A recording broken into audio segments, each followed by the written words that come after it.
Hello everyone. आज मैं BEd first semester का फर्स्ट पेपर का यूनिट 1 से सेकंड क्वेश्चन जो बनता है उसकी वीडियो बना के लेके आई हूँ। वो क्वेश्चन है describe the scope and role of education psychology in teaching learning process. ये 16 नंबर का क्वेश्चन आएगा। इसमें आपने 8 नंबर का स्कोप लिखना है और 8 नंबर का रोल लिखना है कि एजुकेशन साइकोलॉजी है उसका रोल क्या है टीचिंग लर्निंग प्रोसेस में। जो एजुकेशन साइकोलॉजी है उसका हमने सबसे पहले क्या करना है स्कोप। जब भी आप स्कोप भी अगर किसी भी पेपर में आपको स्कोप पूछते हैं किसी भी सब्जेक्ट में कि एजुकेशन साइकोलॉजी का क्या स्कोप है, जैसे यहाँ पे पूछा गया है, तो आपने जितना भी पढ़ा है एजुकेशन साइकोलॉजी के अंदर जितना भी सब्जेक्ट मैटर एरिया ये कवर करता है आपने उसमें सब कुछ डाल देना है।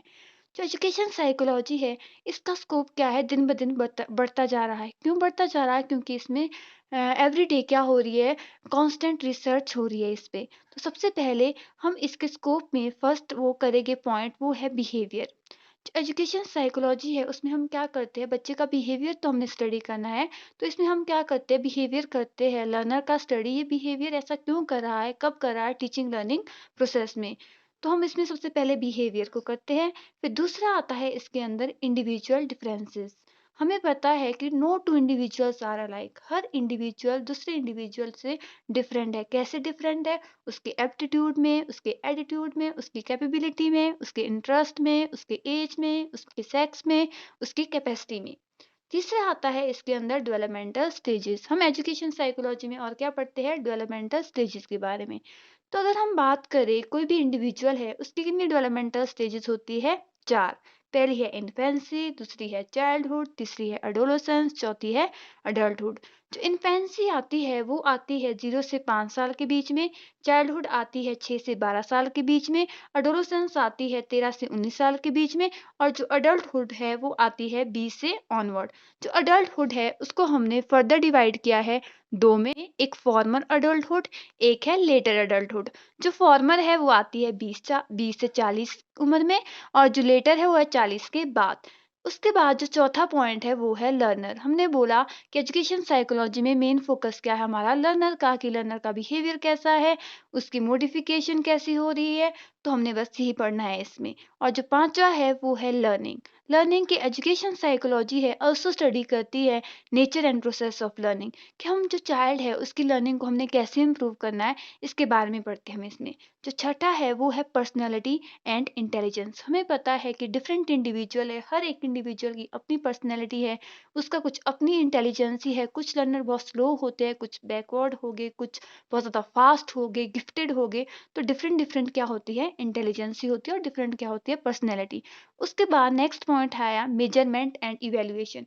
हम बोलते हैं हमने एजुकेशन साइकोलॉजी के थ्रू हम बच्चे को मेजर कर सकते हैं कि इसके कितने मार्क्स आए, और उसको हम इवेल्युएट भी कर सकते हैं कि ये गुड है कि बैड है, कि बहुत वेरी गुड है कि मिनिमम है, कैसा है। फिर जो 8th पॉइंट है वो आता है गाइडेंस एंड काउंसलिंग। हम क्या करते हैं एजुकेशन साइकोलॉजी के थ्रू किसी भी बच्चे को क्या कर सकते हैं, हम गाइड कर सकते हैं। Guidance is for all. और जो हम काउंसलिंग करते हैं वो एक स्पेसिफिक बच्चे के लिए करते हैं। तो एजुकेशन साइकोलॉजी में हम गाइडेंस और काउंसलिंग के बारे में भी पढ़ते हैं। 9th पॉइंट है group dynamic and group behaviour. Education psychology में हम कि बच्चा किस तरह से ग्रुप में बिहेव कर रहा है और किस तरह से एक अगर अकेला है वो बच्चा कैसे बिहेव कर रहा है। तो हम उस लर्नर की, उस बच्चे की ग्रुप डायनामिक्स, ग्रुप में उसका बिहेवियर कैसा है वो भी स्टडी करते हैं, और अकेले में बिहेवियर कैसा है वो भी स्टडी करते हैं। लास्ट आता है इसमें रिसर्च। एजुकेशन साइकोलॉजी है उसमें दिन प्रतिदिन क्या हो रही है, रिसर्च हो रही है। और फर्स्ट जो लेबोरेटरी ऑफ एक्सपेरिमेंटल साइकोलॉजी थी वो कहाँ पे सेटअप हुई थी, वो हुई थी लिप्सिंग में। किसके द्वारा की गई थी, विलियम वुंडेट के द्वारा की गई थी। और कब की गई थी, इन 1879 में। ये क्या थे इसके स्कोप। मैंने बोला स्कोप में क्या लिखेगी, आप जितना भी सब्जेक्ट मैटर एरिया है आप उसको सब कुछ डाल देंगे, जितने भी आपने एजुकेशन साइकोलॉजी में आज तक पढ़ा है वो सारा डाल देना है, वो किस में आएगा, स्कोप में। फिर आते हैं कि जो रोल है एजुकेशन साइकोलॉजी का वो क्या है टीचिंग लर्निंग प्रोसेस में। इस क्वेश्चन को इस तरह से भी पूछा जा सकता है कि जो एजुकेशन साइकोलॉजी है वो टीचर की किस तरह से हेल्प करती है। तो आपने इसमें क्या करना है, रोल ऑफ एजुकेशन साइकोलॉजी डाल देना है। इन दी वर्ड्स ऑफ मिस्टर जोड कहते हैं teaching is not everybody cup of T, teaching is an art. Teaching सबके बस की बात नहीं है। टीचिंग क्या है? एक आर्ट है। Every Tom Dick Harry can not teach. कोई भी छोटे मोटे एवरी टॉम डिक हैरी कोई नहीं पढ़ा सकता। But knowledge of education psychology is very useful. जो नॉलेज है एजुकेशन साइकोलॉजी की, अगर किसी को भी नॉलेज है, वो बहुत यूजफुल है। Because it give knowledge to the teacher in following scale. क्यों? क्योंकि जो एजुकेशन साइकोलॉजी की नॉलेज है, वो टीचर को बहुत सारी फील्ड में हेल्प करती है। सबसे पहले ये बताती है, नॉलेज देती है इनेट नेचर की। जब भी बच्चा पैदा होता है, उसके पास अपनी कैपेबिलिटी है, अपना एप्टीट्यूड है, कुछ इसकी अपनी कैपेसिटी है, सब कुछ है। अगर टीचर को ये पता है कि बच्चे की क्या जो इनेट पावर है, उसने एजुकेशनल साइकोलॉजी पढ़ी है, तो उसको पता चल जाएगा कि बच्चे की ये इनेट पावर है, मैंने इसी को ही इसके ऊपर फोकस करना है और इसको इस तरीके से पढ़ाना है।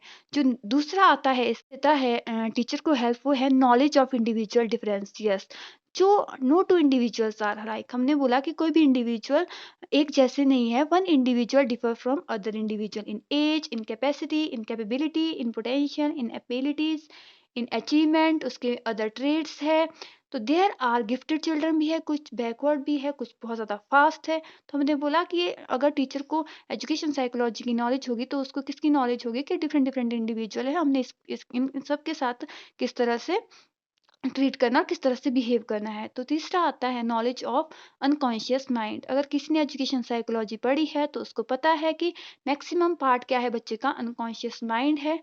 तो इसके बारे में भी नॉलेज देता है। चौथा आता है नॉलेज ऑफ मेंटल हाइजीन। चौथा क्या आता है? Knowledge of mental hygiene. Teacher को पता है, अगर मेंटली बच्चा स्ट्रांग है, अगर मेंटली बच्चा फ्रेश है, कोई एंग्जाइटी नहीं है, कोई स्ट्रेस नहीं है, तभी वो क्या कर सकता है, सोसाइटी के साथ एडजस्ट कर सकता है। अगर मेंटली स्ट्रांग नहीं है, तो कैसा हो जाएगा, माल एडजस्टेड हो जाएगा। इसीलिए टीचर को पता है कि बच्चा कैसा होना चाहिए, मेंटली कैसा होना चाहिए, स्ट्रेस फ्री होना चाहिए, तभी वो एक एडजस्ट कर सकता है अपने इन्वायरमेंट के साथ। फिर पांचवा आता है उसमें improvement in teacher taught relationship. जब टीचर ने एजुकेशन साइकोलॉजी पढ़ी है, उसको पता है कि बच्चे और टीचर के बीच एक अच्छा रिलेशनशिप हमें एस्टेब्लिश करना पड़ेगा। छठा इसके अंदर आता है experimentation and research. Knowledge of education psychology encourage करती है टीचर को कि मैं इसमें रिसर्च करूँ, कुछ और रिसर्च करूँ, ताकि क्या कर सकूँ, एजुकेशन की प्रॉब्लम को के साथ डील कर सकूँ। तो ये इसमें हेल्प करता है टीचर की, कि मोटिवेट करता है टीचर को एक्सपेरिमेंटेशन और रिसर्च में। सातवां आता है इसमें कि इम्प्रूवमेंट इन करिकुलम। कि जो एजुकेशन साइकोलॉजी है, जब किसी ने उसको पढ़ लिया है, तो उसको पता है कि हमें मेन फोकस किस पे देना चाहिए, करिकुलम के साथ, अदर को करिकुलर एक्टिविटीज के साथ हमें मेन फोकस देना चाहिए। तो इसके ऊपर ये ज़्यादा टीचर क्या करता है, ज़्यादा स्ट्रेस डालता है। जो आठवां है, इसमें वो आता है improvement in discipline. Education psychology किसके ऊपर स्ट्रेस करती है कि जो डिसिप्लिन होना चाहिए, वो सेल्फ डिसिप्लिन होना चाहिए, ना कि किसी को फोर्स द्वारा। और नौवां पॉइंट आता है इसमें improvement in teaching method. Teacher को अगर एजुकेशन साइकोलॉजी उसने पढ़ी है, उसको पता है डिफरेंट इंडिविजुअल है क्लास में, हमें उसे डिफरेंट डिफरेंट मेथड से पढ़ाना होगा। और जो इसमें लास्ट आता है, वो है अंडरस्टैंडिंग प्रॉब्लमेटिक चिल्ड्रन। जो टीचर है, उसको पता है कि क्लास में कुछ प्रॉब्लमेटिक चिल्ड्रन भी होंगे। पहले टीचर आइडेंटिफाई करेगा कि उसको क्या प्रॉब्लम है, फिर जाके उस प्रॉब्लम की रेमेडीज करेगा, उपचार करेगा। अगर बच्चा को नहीं ढंग से दिखाई दे रहा, तो उसको फर्स्ट बेंच पे बिठाएगा। तो अगर टीचर ने एजुकेशन साइकोलॉजी पढ़ी है, तो भी उसको पता है कि प्रॉब्लमेटिक चिल्ड्रन भी है, उनके साथ हमने किस तरह से डील करना है, उनको क्या रेमेडीज प्रोवाइड करनी है। लास्ट है इसका मेजरमेंट एंड इवेल्युएशन। हम एजुकेशन साइकोलॉजी के थ्रू बच्चे की मेजर कर सकते हैं, उसका किस में इंटरेस्ट है, उसकी एबिलिटीज़ क्या है, उसका एटीट्यूड क्या क्या है, उसको क्या कर सकते हैं, बाद में हम इवेलुएट भी कर सकते हैं। तो लास्ट हम इसका कंक्लूजन लिखेंगे कि जो स्कोप एजुकेशन साइकोलॉजी है, वो एवर ग्रोइंग है due to constantly research in this field, and education psychology plays a very important role in teaching learning process by giving knowledge to the teacher regarding innate powers of the child, individual differences and improvement in teacher taught relationship। की आपका पूरा 16 marks का question complete होता है। Thank you.